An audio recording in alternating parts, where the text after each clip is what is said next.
자, 안녕하세요. 식품화학 두 번째 시간 강의 진행을 하도록 하겠습니다. 지난 시간에 우리가 수분에 대해서 얘기를 했었어요. 그래서 물 분자의 구조에 대해서도 얘기를 했었고, 수분이 우리 몸에서 하는 역할에 대해서도 말씀을 드렸고, 중요한 내용은 식품 내에 존재하는 수분의 형태, 이것이 굉장히 중요한 내용이었죠. 그래서 핵심 내용은 자유수와 결합수가 어떤 특징들을 가지고 있는지, 요거는 낱낱이 샅샅이 다 기억을 하셔야 합니다. 어떤 것도 다 기억을 하셔야 되는 상황이고요. 더불어서 물 분자를 이해하시면서 거기에 공유결합, 그거와 물 분자들끼리 하는 수소결합에 대해서 이해를 좀 하시고, 극성을 가지고 있다, 요거를 이해를 하시게 되면, 그쵸, 용매 역할을 하는 게 왜 용매 역할을 하는지가 쉽게 기억을 하실 수 있을 것 같아요. 자, 그거를 좀 짚고 넘어갔고요. 그다음 이번 시간에는 이렇게 4가지 내용을 다루게 됩니다. 수분 활성도의 개념에 대해서 얘기를 드릴 거고요. 이 수분 활성도가 식품 중에 있는 이 수분 활성도가 도대체 왜 중요하냐, 뭐 이런 것들의 내용이 될 거예요. 그리고 이제 등온 탈흡습 곡선에 대해서 얘기를 할 겁니다.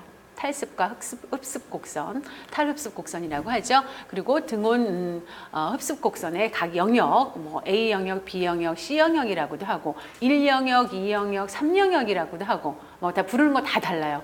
뭐 단분자 형성 영역, 다분자 형성 영역, 모세가 능축 영역, 막 이렇게 다 달라요. 다 다르기 때문에 내가 좋은 것만 외울 수는 없어요. 다 다르니까 우리는 다 외워야 되는 거죠. 그렇게 돼 있는 거에 대한 영역별 특징에 대해서까지 이번 시간에 다루도록 하겠습니다. 이번 시간에 중요한 거 수분 활성도하고 요거 영역별 특징 중요합니다. 자, 이제 하나씩 살펴보도록 하면, 자, 수분 활성도라고 하는 개념이 왜 등장하게 됐을까? 우리가 어떤 식품에서 이 식품에 수분이 얼마나 들어있나 라는 얘기를 할 적에 보통 수분이 90%야, 수분이 50%야 이런 얘기를 하죠. 바로 그 퍼센트라고 얘기를 하는 것은 상당히 상대적인 개념이다라는 얘기죠. 자, 우리가 만약에 어떤 식품의 수분의 함량을 알려고 할 적에는요, 그 식품을 갖다가 102도에서 그 식품에 있는 수분과 외기의 상대 습도가 일치가 돼가지고 더 이상 식품 안에 있는 수분이 이동되어지지 않는, 흡습을 하거나 탈습이 되어지지 않는 항량이 된다고 하죠. 항량이 될 때까지 놔둬요. 그런 다음에 무게의 차이가 생기겠죠. 그 무게의 차이를 계산을 해서 이 식품의 수분 함량은 얼마야? 라고 얘기를 해요.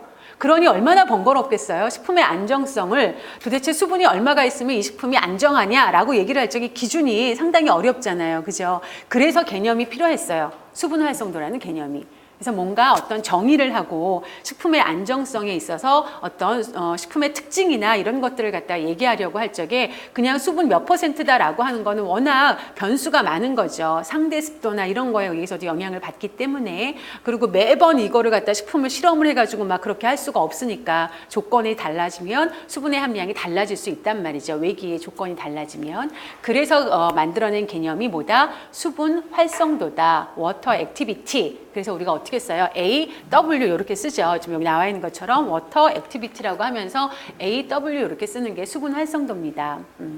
그래서 애초에 수분 활성도는 이제 그런 식의 개념으로 해서 나왔고요. 수분 활성도를 정의하는 방법이 이렇게 3가지가 있어요. 크게 봤을 때.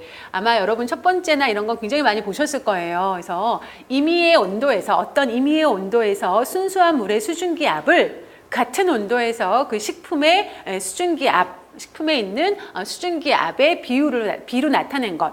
그래서 이렇게 이렇게 P5분의 P 이렇게 가장 많이 쓰죠. 요거를 일반적으로 가장 많이 얘기를 하고 있는데, 어떤 특정한 임의의 온도에서, 왜 온도를 반드시 설정을 해야 돼요. 그래서 특정한 임의의 온도에서 식품의 수증기압과 같은 온도에서 그 순수한 물의 수증기압, 아까 말을 바꿔서 했나요? 순수한 물의 수증기압의 B를 갖다가 이렇게 표현한다. 수분 활성도를 표현을 한다. P, 여기 식품의 수증기압, 여기에 순수한 물의 수증기압의 B로 나타내주는 것이 수분 활성도다. 두 번째 수분 활성도를 얘기를 할 적에 바로 이제 라울의 법칙이에요. 여러분 교재에 그림으로 나와져 있는데요. 라울이라는 사람이 이제 이런 개념을 만들어낸 건데, 이 라울에 의해서 만들어진 개념이 라울의 법칙 자체가 중요한 건 아니고요. 이렇게 어떤 밀폐되어져 있는 곳에다가 이제 수분을 담가 놓죠. 수분을 이렇게 담아요. 그럼 여기 물 분자들이 빼곡하게, 이건 순수한 물이에요. 순수한 물. 물 분자들이 빼곡하게 이렇게 있을 거란 말이죠. 다시 말해서 우리가 이거를 뭐라고 얘기하냐? 물 분자의 혼잡도가 높아져 있다라고 얘기를 해요. 물 분자의 혼잡도. 물 분자의 이 순수한 물이니까 물 분자밖에 없으니까 물 분자의 혼잡도가 굉장히 높다라고 얘기를 합니다. 높으면서 여기 액상으로 있었던 물 분자의 일부는 어떻게 돼요? 기체로 올라가죠. 기체로 이렇게 똥똥똥 기체로 올라갑니다. 자, 그런데 이건 순수한 물이에요. 순수한 물인데 똑같은 조건에서 어떠한 용질이 들어있어요. 이건 물 분자가 이렇게 있으면서 동시에 여기에 어떤 용질이 들어있다. 용질이. 그러면 물 분자의 혼잡도 입장에서 보면 어때요? 혼잡도가 좀 저하되겠죠. 혼잡도가 좀 낮아져요. 뭐 이렇게 떨어진다? 그렇죠. 조금 더 혼잡도가 작은 거죠. 크기가. 혼잡도가 조금 작아요. 그러니까 위로 올라가는 물 분자의 양도 조금 작아지게 되는 거죠. 그래서 이게 뭔가 순수한 물과 비교해 봤을 때 용질이 들어있으면 용질의 종류나 용질의 양에 의해서 수증기압에 영향이 있구나라는 걸 알게 된 거죠. 그래가지고 두 번째의 정의를 얘기를 합니다. 식품의 수증기압은 그 식품 속에 녹아있는 용질의 종류와 양에 의해서 영향을 받는다. 요거를 갖다가 우리가 몰수로 표현을 합니다. 양을 몰수로 표현을 하면서 이런 관계식을 만들어내는 거죠. 수분활성도는 이게 이제 물의 몰수예요. M, W, 물의 몰수 더하기 용질의 몰수를 분모로 하고 물의 몰수를 분자로 해가지고 계산을 합니다. 이해가 되시죠? 그쵸? 그래가지고 요때 이제 몰수는 또 친절하게 분자량분의 그람수, 제시되어져 있는 그람수, 이걸로 계산을 하면 되죠. 왕왕 나올 수 있어요. 뭐, 계산이 복잡한 문제로는 안 나오겠지만, 있을 수 있습니다. 여러분 교재에 예제로 좀 이렇게 있는 것 같긴 한데요. 나중에 문제를 통해서 우리가 또 다뤄볼 수 있으니까, 그냥 넘어가도록 하겠습니다. 자, 그래서 이런 식으로, 물 분자의 혼잡도가 용질이 있을 적에는 좀 작아진다. 그래서, 용질의 몰수의 영향을 받는구나라고 하는 개념을 만들어냈죠. 자, 이렇게 해서 수분활성도 두 번째를 설명을 했고요. 그 다음에 수분활성도라고 하는 것은요, 실제로 상대습도, 우리가 상대습도라고 하죠. 외기의 습도. 상대습도의 수분활성도는 상대습도에 곱하기 100이에요. 상대습도에다가 100을 곱해주는 거랑 같은 개념으로 얘기를 하는데 사실은 이제 왜냐하면은 습도라고 하는 건 상대습도라고 하는 거는 단위 자체가 퍼센트거든요. 상대습도는 퍼센트 뭐 60%짜리 식품이다, 뭐 50%다 이렇게 얘기를 하잖아요. 상대습도의 관계를 이제 설명을 하면서 얘기를 하는 거예요. 상대습도로. 그래서 보통 수분 수분활성도를 얘기를 할 적에 대기 중의 상대습도와의 관계로도 설명을 하고 있습니다. 그래서 실제로 우리가 이제 상대습도는 RH라고 쓰고요. 여기에 E가 붙은 거는 식품의 수분과 대기 중의 수분이 평형을 이룰 때가 있어요. 다시 말하면 대기가 건조해 있어요. 그러면 식품에 있는 수분이 촉촉한 식빵이 건조한 대기에 녹이게 되면 빠져나가죠. 수분이 빠져나가. 우리가 뒤에서 얘기를 하겠지만 탈습이라고 얘기를 하겠죠. 수분이 빠져나가서 어떻게 평형을 이루려고 해요. 평형 상대습도라고 얘기를 하죠. 그래서 평형 상대습도와의 관계를 얘기를 할 수가 있어요. 그래서 이 평형 상대습도는 실제로는 수분활성도에다가 100을 곱한 거와 같은 개념입니다. 그러니까 수분활성도로만 얘기를 하려고 그러면은 뭐 아주 단순한 관계식이죠. 이렇게 돼서 100분의 2RH 이렇게 쓸 수가 있어요. 이것처럼. 근데 이것만 딱 보면 이게 갑자기 뭐야? 이렇게 생각이 들 수가 있어서 상대습도, 우리가 이제 평형 상대습도는 수분활성도 곱하기 100으로 이제 얘기를 할 수가 있다. 비율이기 때문에 퍼센트 단위라서 100으로 얘기를 할 수가 있다. 그래서 요 개념을 가지고서 수분활성도의 정의를 얘기를 하면 100분의 2RH 평형 상대습도로 이렇게 또 표현할 수가 있다. 이렇게 되는 겁니다. 이해가 되시죠? 그래서 보통은 포화 상태의 상대 습도는 당연히 100이 되겠죠. 그래서 이런 식으로 수분 활성도를 표현할 수가 있어요. 이거를 갖다가 이렇게 친절하게 관계식으로 이렇게 식으로만 표현하지 않고 말로 풀어가지고 너절너절하게 써놔요. 말로 풀어서 길게 써놔요. 그래도 우리는 구별할 수 있어요. 다음 중에서 수분 활성도를 설명한 것이 아닌 것은, 맞는 것은 이렇게 되어져 있으면 골라내야 되죠. 이렇게. 그리고 수분 활성도는 무엇보다도 식품의 어떤 안정성이나 식품의 특성을 갖다가 설명을 할 적에 기준이 될 수 있는 변하지 않는 값이에요. 그게 수분 활성도인 거죠. 그냥 상대 습도로만 얘기를 하게 되면 온도에 따라서 여러 가지 상황에 따라서 외기에 따라서 달라질 수 있기 때문에 달라지지 않는 그런 고정값으로 얘기를 할 수 있는 게 수분 활성도라는 개념. 아주 기본적인 개념이겠죠. 그렇게 이해를 하시면 될 것 같습니다. 자, 그 다음에 이제 수분 활성도는 식품 중에 수분 활성도를 우리가 이제 그러면 어떻게 표현을, 어떤 범위가 있느냐. 그냥 물, 그냥 순수한 물.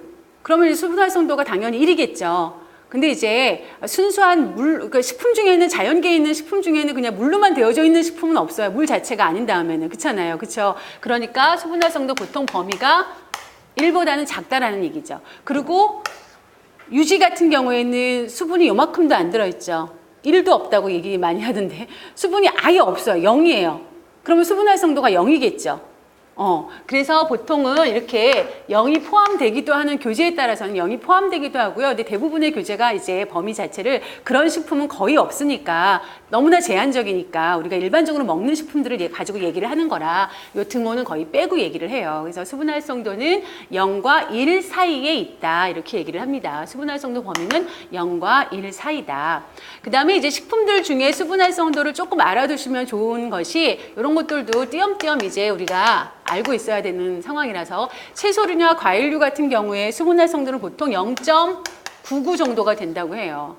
대부분이 수분이죠. 그죠? 상당히 높아요. 그죠? 수분 활성도가 높은 거죠. 수분이 많죠. 0.99 어육류나 어패류 같은 경우는 0.98 정도의 수분 활성도를 보인다고 합니다. 이제 이쯤 되면 이제 수분 활성도 AW 값이라는 거 아시겠죠? 1 이하로 미만으로. 치즈나 버터 같은 경우는 0.96 정도가 된다고 얘기를 하고 있고요. 쌀이나 콩류는 0.64 정도에서 0.64에서 0.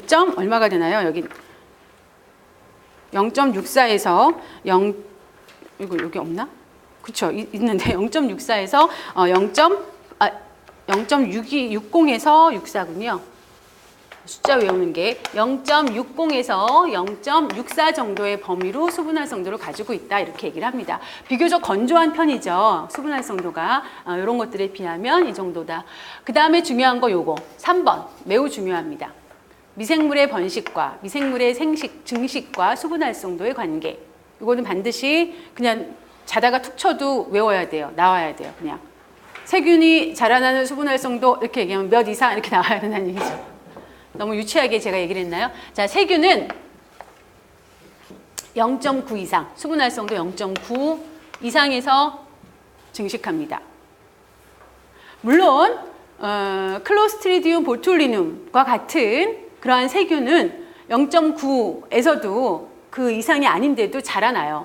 물론 이렇게 약간씩 도드라지는 예외 상황들이 있지만 대체적으로 세균은 0.9 이상에서 증식을 합니다. 자, 효모는 0.88 이상에서 증식을 합니다. 그쵸? 그리고 곰팡이는 0.8 이상에서 증식을 합니다. 이렇게. 0.8 이상에서 증식을 해요. 여러분 아마 교재에도 이렇게 범위로 나와 있고 그래요. 근데 이제 일단은 기본적으로 이렇게 상당히 많은 책에서들 얘기를 하고 있고 이렇게 많이들 알려져 있어요. 자, 물론 곰팡이 중에서도요. 아스퍼질러스 프라버스라고 하는 곰팡이 있죠. 아플라톡신을 생산하는 아스퍼질러스 프라버스와 같은 곰팡이는요.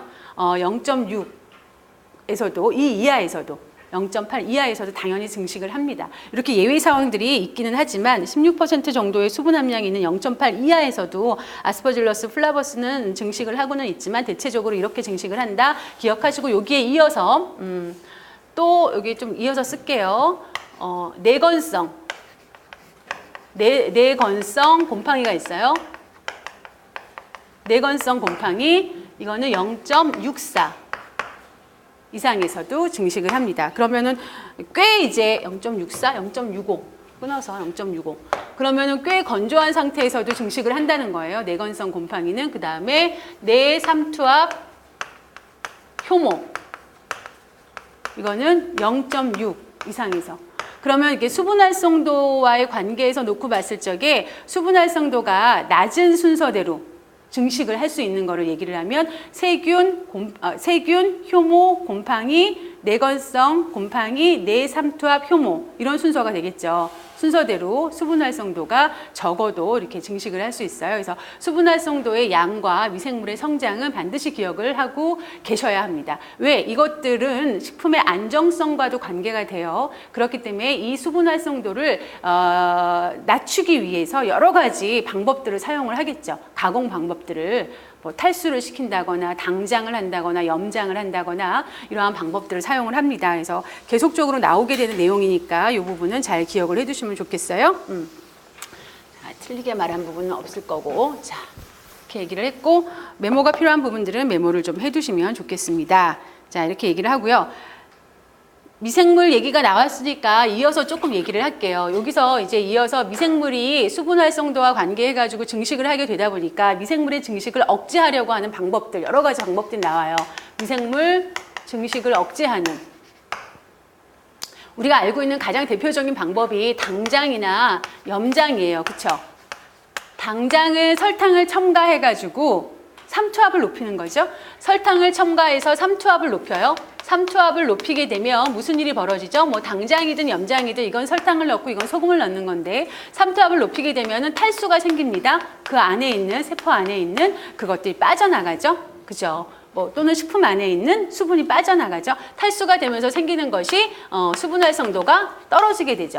이래서 미생물이 증식하기 어려운 그러한 수분 함량을 갖게 되는 겁니다. 이러한 방법으로. 자, 그런데 여기서 또 하나 우리가 조금 알아둬야 되는 게 미생물이 증식하지 못하도록 하는 방법 중에 수분 활성도를 조절하는 방법으로 원리가 삼투압을 갖다가 높여주는 원리를 쓴 거예요.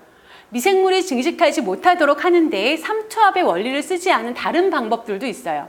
그것들과 다 섞어 놓고서 원리가 다른 걸 골라라 라든가, 그죠? 그랬을 때 대표적인 게 이제 농축이라는 게 있어요.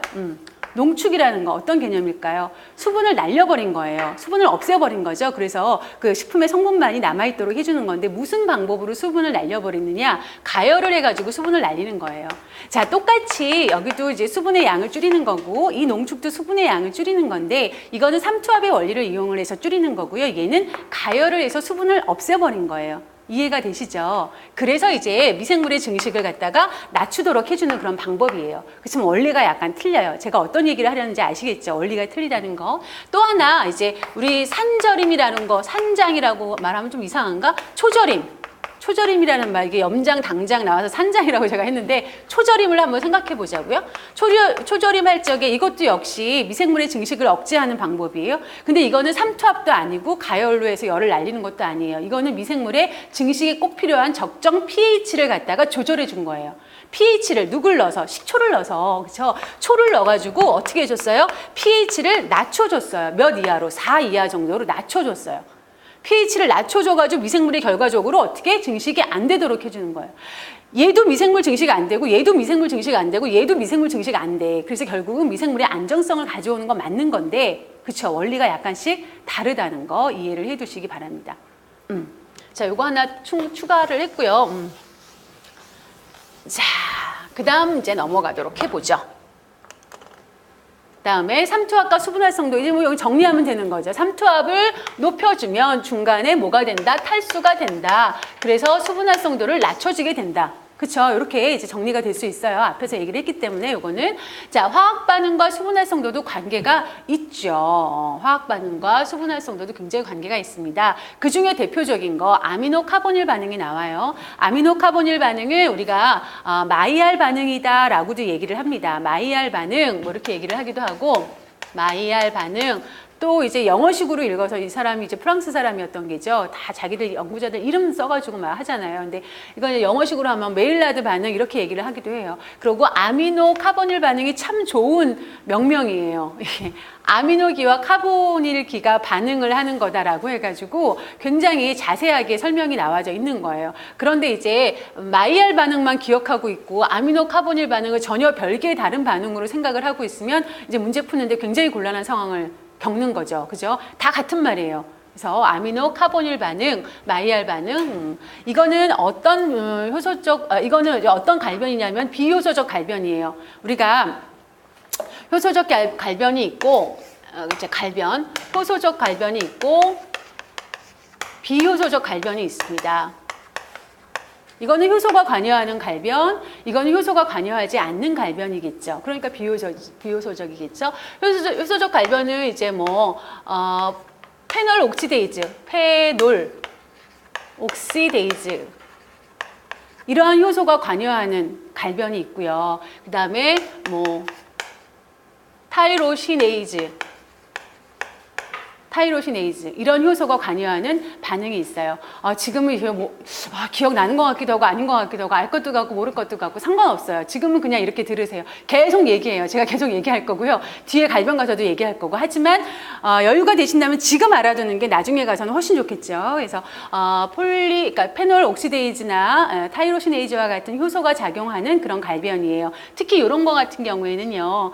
감자 갈변 아시죠? 우리 감자 깎아서 그냥 놔두면 어떻게 돼요? 그죠? 색깔이 이제 변하잖아요. 변화하는데 그걸 갖다 물에다 담가 놓으면 수용성이라서 빠져버리고 이렇게 되죠. 그래서 보통 효소적 갈변 같은 경우에는요. 식품의 품질을 좀 저하시키는 역할을 합니다. 식품 품질을 좀 저하시키는 역할을 하는 거고요. 그 다음에 비효소적 갈변에는 또 크게 세 가지가 있어요. 지금 여기 나오는 거는 가장 대표적인 아미노 카보닐 반응. 이런 반응이 있고요. 아미노 카보닐 반응이 있고 또 여러분 들어보셨어요? 캐러멜화 반응, 캐러멜라이제이션, 캐러멜화 반응 이런 반응이 있고요. 그 다음에 비타민 C 산화 이런 반응이 있어요. 그래서 아미노 카보닐 반응, 캐러멜라이제이션, 캐러멜화 반응 굉장히 자주 나와요.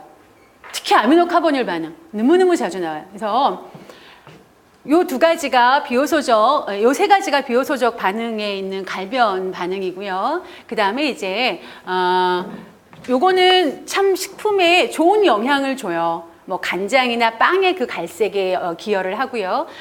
나중에 만드는 멜라노이딘 그러한 것이 풍미를 증진시켜줘서 식욕도 자극해주는 굉장히 긍정적인 역할을 해주는데 반해서 비타민C 산화 같은 경우에는요. 오렌지 주스 같은 거에서 색깔이 약간 갈색으로 변한다거나 그래서 이런 것들을 다 이제 제거를 하고 그래야지 돼요. 그래서 이거는 조금 좋지 않은 그러한 갈변의 결과물을 가지고 오게 되겠죠. 그래서 특히 이거는 pH가 낮은 상황에서 훨씬 더 갈변을 촉진시키기 때문에 오렌지 주스나 이런 뭐 구차 시큼한 주스 같은 거 만들 때 굉장히 이제 문제가 되는 그런 변화라고 볼 수가 있어요. 자, 어쨌든 요거 이제 나와서 말씀을 드렸고요. 자, 비효소적 갈변 중에서 아미노 카보닐 반응 같은 경우에는 수분 활성도와 굉장히 관계가 있다. 수분 활성도가 0.6에서 0.71적에 이 아미노 카보닐 반응이 최대가 돼요. 반응이 최대로 일어난다는 얘기예요. 그러다가 0.8부터 이렇게 쭉 떨어져서 1까지 떨어지게 되고요. 요 전에는 또 적게 일어나죠. 거의 일어나지 않다가 쭉 가서 나중에 0.6에서 0.7 요 범위에서 갈변 반응이 일어난다라는 얘기예요. 자, 이 얘기는 뭐겠어요? 우리가 이런 반응을 유도하려고 할 적에 수분이 하나도 없거나 너무 많거나 이러면 이 반응이 잘 안 일어난다는 얘기예요. 식품에서 우리가 식품산업에서 뭔가 이 반응을 유도하려고 할 적에 그쵸? 수분이 이렇게 관여를 한다라는 얘기를 하는 겁니다. 이거 되게 단골 손님이에요. 문제에서 갈변이 되게 자주 나오는 거. 그래서 나온 김에 말씀을 드렸고요. 자, 그 다음에 0.6에서 0.7에 0.6 내지는 0.7 이거 다 수분 활성도 얘기하는 거라는 거 여러분 아실 거예요. 여기에서 최대가 됐다가 0.8이 넘어가면서부터는 이제 좀 감소가 돼요. 그 이유는 이제 수분의 양이 많아지잖아요. 그러니까 반응을 일으키는 여러 가지 성분들이 희석이 되는 거예요. 희석이 돼버려서 반응이 잘 일어나지 않게 된다. 이렇게 이해를 하시면 됩니다. 그 다음에 이제 효소작용과 수분 활성이에요. 효소라고 하는 것도요. 수분과 굉장히 관계가 깊습니다. 그래서 이 효소는 수분이라고 하는 것이 효소 작용에 그 얼마만큼 오랫동안 작용이 일어나게 할 것이냐 그리고 어느 정도 활성을 가질 수 있도록 할 것이냐라는 한계까지도 결정을 해버리는 그러한 영향이 있어요. 그래서 효소와 수분 활성도 관계에서 우리가 많이 알고 있는 효소들 중에 특히 아밀라제 뒤에 ASE가 붙으면 효소라는 거, 효소를 명명하는 거. 아밀라제 또 하나 있는 거는 아밀라제. 또 뭐가 있죠? 네, 페놀 썼는데 아까 페놀 옥시다제, 페놀 옥시다제, 다제 이런 것들은 수분 활성도가 0.85 이하에서는 활성을 안 가져요. 0.85 이하에서 이런 효소들은 활성이 떨어진다. 수분 활성도가 0.85 이하가 되면은 활성이 떨어진다. 0.85 이하에서는 활성이 제한된다. 제가 글씨를 크게 쓰는 편이라 활성이 제한된다. 이렇게 아시면 될 것 같고요. 그 다음에 리파제는 뭐예요? 지방을 분해하는 효소죠. 리파제 같은 경우에는 0.1에서 0.3 정도의 수분 활성이 활성도가 있는 곳에서도 활성을 가지고 있다. 여기서도 활성이 있어요. 유지가 된다. 0.1에서 0.3. 제가 개인적으로 숫자 같은 걸 되게 잘 못 외워가지고 숫자만 나오면은 그냥 움츠러들어요. 그래서 다시 확인하고 막 그래요. 그래서 정확하게 알려드려야 돼서. 자, 라이페이지 같은 거, 리파제 같은 경우는 0.1에서 0.3 정도의 수분 활성이 굉장히 낮은 상황이잖아요. 이런 거에 비하면 그렇죠. 그런데도 불구하고 활성을 유지한다라는 얘기입니다. 굉장히 중요한 의미를 가져요. 왜 그러냐면 우리가 유지 같은 경우 여러분 유지를 내가 뚜껑을 한 번도 안 열었어요. 뚜껑을 한 번도 안 열고 이렇게 창가에 이렇게 놔뒀어요. 이렇게 한 번도 안 썼어요. 아니면 한 번 잠깐 썼다가 닫았어요. 그러면 유지가 상할까요? 그 기름이 상할까요? 안 상할까요? 시간을 오랫동안 방치했어요. 그래도 기름은 상해요. 그죠? 오랜 시간이 지난 다음에 내가 어느 날 먹으려고 딱 뚜껑을 열었어. 그럼 약간 산패치라고 하죠. 쪘네. 그게 난단 말이에요. 그 이유가 왜 그러겠어요? 이런 거죠. 이런 거. 그 식품 자체에 들어있단 말이죠. 이런 게. 들어있는데 이거 수분이 이렇게 없어도 활성을 유지하고 있어요. 산패가 일어나는 거죠. 또 하나는 이거예요. 이제 6번에서 설명하려고 하는 거. 6번에서 설명하려고 하는 거.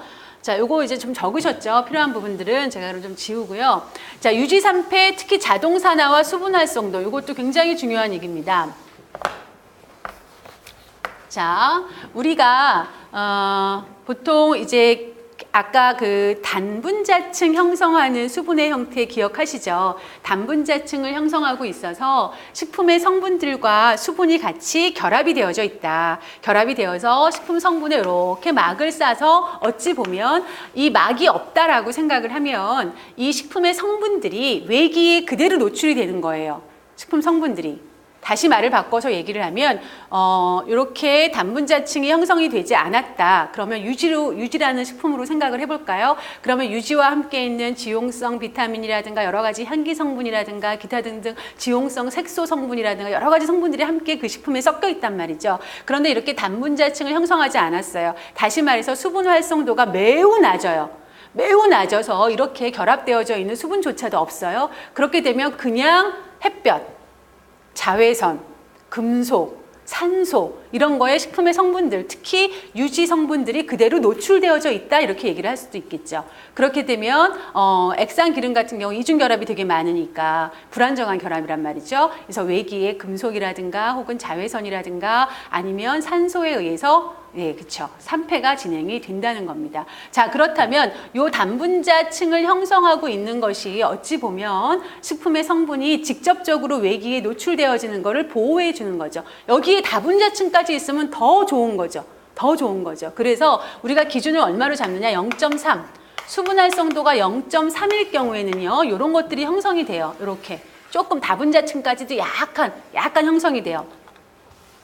다분자층까지도 이제 이렇게 아주 약간이지만 대부분 이 단분자층이 형성이 되죠. 그래서 오히려 좀 보호가 돼요.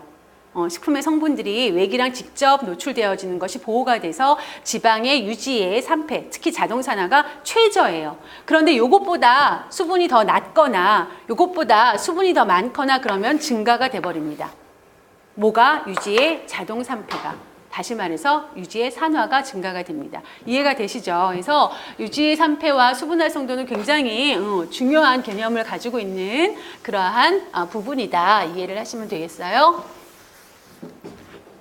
자, 그리고 그 다음 이제 한 번 더 얘기할 기회가 있어요. 지금 이제 이해를 하시고 나중에 확인을 하시기 바랍니다. 자, 그 다음에 등온 탈흡습 곡선에 대해서 이제 설명을 드리려고 해요. 우리가 이제 일정한 온도에서 식품 주변에 어떤 식품이 있다. 그런데 그 식품 주변의 상대 습도에 따라서, 그쵸? 이렇게 박스를 하나 생각해 보죠. 빵이 있다. 이 주변의 상대 습도에 따라서 이 식품 안에 들어있는 수분이 이동을 하게 됩니다. 상대 습도가 되게 낮다. 그러면 어떻게 돼요? 이 식품 안에 있는 수분이 빠져나가죠. 언제까지? 평형을 유지할 때까지 빠져나갑니다. 다시 말해서 탈습이 되는 거죠. 이렇게 점점 탈습이 됩니다. 외기로 수분이 빠져나가면서 이게 바로 탈습 곡선이에요. 이것도 못 맞췄네. 탈습 곡선이 되는 거고요. 탈습이 되는 거고, 그 다음에 반대로 외기가 수분이 많고 식품이 너무 건조하다, 상대 습도가 높다 이러면 어떻게 돼요? 평형이 되어질 때까지 식품 안으로 수분이 흡습이 되는 거죠. 자, 우리가 먼저 탈습에 대한 얘기를 하면 탈습이 되는 동안에 일어나는 변화는요. 일단 그 식품이 탈습이 되면 부피가 감소하겠죠. 부피가 감소하게 되고 당연히 효소 반응이나 미생물의 생육이 억제가 되겠죠. 그리고 유지가 3폐가 될 수 있다는 말을 앞서서 했어요. 유지 3폐가 계속 탈습이 돼가지고 그죠? 0.3보다 더 낮아지게 되면 유지 3폐가 증가가 된다라고 말씀을 드렸죠. 그래서 그런 변화가 탈습 과정에서 일어납니다. 자, 여러분 그 책에 보시면 뭐 그래프 이렇게 나와 있고 거기에 탈습이 될 적에는 부피가 감소하고 효소 반응이나 미생물 생육이 억제가 되고 그 다음에 유지 3폐가 일어날 수 있다 이런 것들을 좀 마킹을 해놓으시면 좋을 것 같아요. 노트를 해놓으시면 자 그런 다음에 우리가 이제 흡습이라고 하는 거 이렇게 탈습된 양만큼 똑같이 성경을 바꿔줬어요. 수분을 가했어요. 그렇게 되면 그 탈습이 된 양만큼 그대로 똑같이 흡습이 되면 될 텐데 흡습이 안 된다는 거죠. 그거보다 탈습된 양보다 흡습되는 양이 더 줄어들어요. 양이 적어져요. 그래서 이런 차이가 생긴다. 특히 이런 굴곡점에서 차이가 굉장히 높다. 굴곡점이 여기네. 굴곡점에서 차이가 굉장히 크다. 이런 차이가 생긴다. 이러한 현상을 뭐라고 부른다? 히스테리시스 이력 현상이다 이렇게 부릅니다. 자, 흡습이 되는 과정에서는 탈습과 이제 다른 어떤 변화가 생기죠. 약간의 반대 개념의 변화가 생기죠. 그래서 부피가 증가하고 그리고 가수분해 반응이나 효소 반응 같은 것들이 이제 점차적으로 증가하게 되겠고 미생물의 생육도 증가를 하게 됩니다. 이렇게 되는데 히스테리시스가 생겨요. 이력 현상이 생깁니다. 등원 탈흡습 곡선에는 딴 거 없어요. 이력 현상. 왜 생기느냐? 나간 만큼 왜 물이 똑같은 양이 들어오지 않을까? 이 이유가 이제 중요한 내용이죠. 이유는 이렇습니다. 자, 우리가 모세관 현상 생각하시면 돼요. 우리가 이제 여러분 왜 콜라를 갖다가 콜라가 담겨져 있는 콜라병은 여기 주둥이가 좁고 점점 몸이 좀 몸뚱아리가 이게 뚱뚱하잖아요. 그거를 쏟을 적에는 확 쏟아지죠. 그래서 콜라를 다 마시고 거기다가 이제 물을 넣으려고 그래요. 그러면 내가 아주 신경을 써가지고 쫄쫄쫄쫄 넣지 않는 그렇게 하는 상황이 아니라 그냥 훅 했던 것처럼 훅 넣으려고 해봐요. 그럼 들어가나요, 물이? 안 들어가죠. 그 주둥이에서 물이 막 넘치고 거기에 맞춰지지 않아서 그게 응축이 된다고 그래요. 모세관 응축 현상 때문에 안 들어가요. 그러니까 내가 콜라 양보다 훨씬 더 많은 물을 콸콸콸콸 넣어야 겨우 거기서 이제 부딪히고 어쩌고 해가지고 들어가게 된단 말이죠. 그게 바로 이력 현상의 원인이에요. 그거를 설명해 놓은 거예요. 식품 중에 모세관 안에 들어있는 그러한 수분은 증기압이 낮아도 금방 빠져나갈 수가 있어요. 금방 나갈 수가 있습니다. 반면에 흡습이 되려고 하면은요, 증기압이 높아야 돼요. 억지로 넣어줘야 되는 거잖아요. 그러니까 증기압이 낮으면 흡습이 잘 안 돼요. 그래서 모세관 입구에서 뭐가 생겨요? 수분의 응축 현상이 생깁니다. 거기에 막 모여 있는 거란 말이죠. 그래서 모세관 내부까지 수분이 꽉 차려면 그렇죠? 더 많은 수분이 필요한 거죠. 그래서 갭이 생기는 거다. 그게 그게 이력 현상을 설명하는 말입니다. 자, 그렇게 되고 또 하나의 이유는 탈습이 되면서 이미 그 주변 조직이 수축이 돼 버려서 나중에 흡습이 되려면 그 안으로 들어가야 되는데 그 자리가 없어져 버렸어요. 흡착할 자리가. 그래서 흡습될 적에는 그렇죠? 그렇게 양이 더 적어진다. 그리고 아까 얘기한 것처럼 굴곡점에서 이제 이 커브가 꺾이는 그 점에서 이력 현상이 더 갭이 크다. 최대가 된다. 이렇게 설명하고 있습니다. 이력 현상 문제 없어요. 그렇죠? 이렇게 이력 현상 등원 탈흡습 곡선에서 나오는 건 이거예요. 이거 제일 중요하고요. 그 다음에 아까 탈습이 될 때, 흡습이 될 때 변화되어지는 물리적인 변화들이 있었잖아요. 몇 가지. 그러한 것들은 뭐 우리가 금방 생각할 수 있는 얘기예요. 자, 이렇게 등원 탈흡습 곡선 히스테리시스를 설명을 드렸습니다. 그래서 모세관 현상 때문에 그러한 것들이 생긴다라고 얘기가 나와도 맞는 말이에요. 그렇죠? 모세관 현상 때문에 히스테리시스가 생긴다라고 해도 맞는 말이다. 이렇게 생각을 하시면 되겠습니다. 자, 그 다음에 나와 있는 거는 등원 흡습 곡선의 영역별 특성에 대한 거. 영역별 특성. 이제 요게 이제 탈습 곡선이고 요게 이제 흡습 곡선이에요. 흡습 곡선인데 요 부분에 대한 거는 우리가 이제 잘 안 보일 것 같은데 이렇게 제가 요거 보여드리려고 요거 1영역 3개의 영역으로 나눠서 각각의 영역별 특성을 이제 알고 계셔야 되는데 1영역, 2영역, 3영역이죠. 이렇게 있는데 요거를 A영역, B영역, C영역이라고 얘기하기도 해요. 교재에는 A, B, C로 나와 있나요? 그런 식으로 아마 나와 있을 거예요. 뭐 A가 됐던 1이 됐던 이렇게 나와 있어요. 자, 그리고 여기가 보통 0.25 수분활성도 0.25 여기가 0.8 이렇게 기준으로 삼습니다. 이렇게 해가지고 A 영역, B 영역, C 영역에 대한 각각의 영역별 특성을 설명드리고자 해요. 0.25하고 0.8 그 기준점으로 좀 기억을 해두시는 게 이해를 하는데 도움이 많이 되죠. 자, 그래서 A 부분을 설명을 합니다. A 부분 1영역이라고도 하고요. 이미 이제 익숙해지셨을 것 같아요. 단분자 형성 영역입니다. 단분자막, 단분자층 형성 영역이에요. 여기서는 수분 함량이 5 내지 10% 정도 존재합니다. 퍼센트로 얘기를 하면 5 내지 10%, 그 다음에 수분 활성도로 얘기를 하면 0.25, 바로 그 앞에까지 영역이 A 부분 단분자막 형성 영역이 되겠습니다. 주로 결합수의 형태로 존재를 합니다. 그렇겠죠. 주로 결합수, 특히 이온 결합으로, 여기 있네 밑에 주로 강한 이온 결합, 단분자막 형성 영역이니까 이온 결합 이해되시죠? 식품 성분하고 바로 결합되어져 있단 말이죠. 이렇게 해서 식품 중에 카르복실기 COOH이죠. 카르복실기를 우리가 COOH 이렇게 쓰고 아미노기는 NH2죠. 이게 아미노기예요. 요것도 이제 탄수화물 가서 주구장창 얘기할 거예요. 그런 거. 이렇게 나와요. 어쨌든 카르복실기, 아미노기와 강한 이온 결합을 하고 있는 영역이다. 여기서 중요한 거는 BET 단분자막이 형성되어져 있는 요 얘기를 하려고 해요. BET라고 하는, 그러니까 뭐 BET 단분자막 아니면 그냥 단분자막 이렇게 얘기를 하는데 이러한 단분자막이 형성되어지는 게 어떤 의미를 갖느냐. 이거는 앞서서도 이미 얘기를 했어요. 언제? 유지의 3패에서 얘기를 했어요. 그래서 이게 단분자막이 이렇게 형성이 되어져 있으면 식품 성분들이 직접적으로 외기에 노출되어지는 것을 막아줘서 오히려 식품이 안정한 거죠. 그렇죠? 식품이 변폐에 안정할 수가 있어요. 그렇지만 그렇다고 하더라도 여기 두 번째 복수 분자막 형성 영역보다는 덜 안정해요. 여기가 최대로 안정해요. 여기가 더 식품이 안정하다는 거고요. 여기는 조금 덜 안정한데 이 BET 단분자막에서는 유지 3패라든가 아까 얘기했던 비효소적 갈변 반응, 이 중에 뭐 아미노 카보닐 반응, 이런 비효소적 갈변 반응이 BET 단분자막 형성 이하의 영역에서는 굉장히 증가가 돼 버리죠. 이해가 되시죠? 이하의 영역에서는 증가가 된다. 요 단분자막 고 영역에서는 조금 안정이 돼 있죠. 그렇다고 하더라도 이 B 영역보다는 덜 안정이 돼 있어요. 덜 안정한 거죠. 이게 가장 좋아요. 식품의 안정성 부분에서는 가장 좋다. 그래서 BET 단분자막 형성과 관련돼서 수분 함량이 어떤 의미를 갖는지 이거는 좀 기억을 해두시면 좋을 것 같고 충분히 설명이 됐을 거라고 생각을 합니다. 그리고 이제 B 부분을 설명을 합니다. B 부분을 설명을 하는데 B 부분은 B 부분 2 영역 복수 분자막 형성 영역. 자, 아까 요 그림에서 이렇게 있었어요. 그쵸? 0.25, 0.8. 여기에서 그럼 막을 형성한다는 거예요. 수분 함량 이렇게 있을 때. 그래서 나중에 보시면 이제 유지 3패 같은 경우는 0.3일 때, 여기가 0.3 너무 큰가? 0.3. 0.3일 때 최저가 됐다가 차츰 이렇게 올라가고요.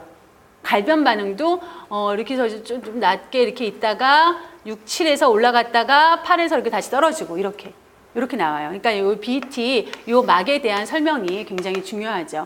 그래서 실제로는 0.3에서 가장 낮은 거고요. 여기 이 단분자만 형성하는 것보다 수분이 적게 되면 더 오히려 증가돼 버리는 상황인 거죠.